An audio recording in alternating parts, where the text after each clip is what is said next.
So ayun guys, tignan nyo to and sobrang daming mga comments and hindi ko talaga maintindihan. Eto pa, tapos eto pa, and eto pa.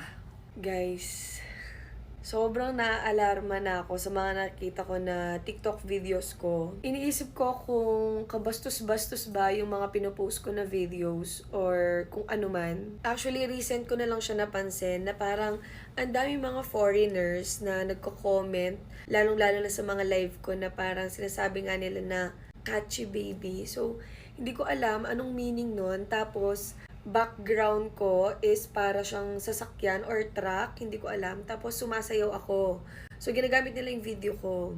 Based sa na-research ko is bastos siya sa ibang bansa yung term na yon. And talagang ang daming gumagamit ng video ko. So, ayun guys, once na na-confirm ko kung anong meaning talaga nun, please tulungan nyo ako na i-report lahat ng videos na yon kasi anti-bullying yon. And, ayun, God bless.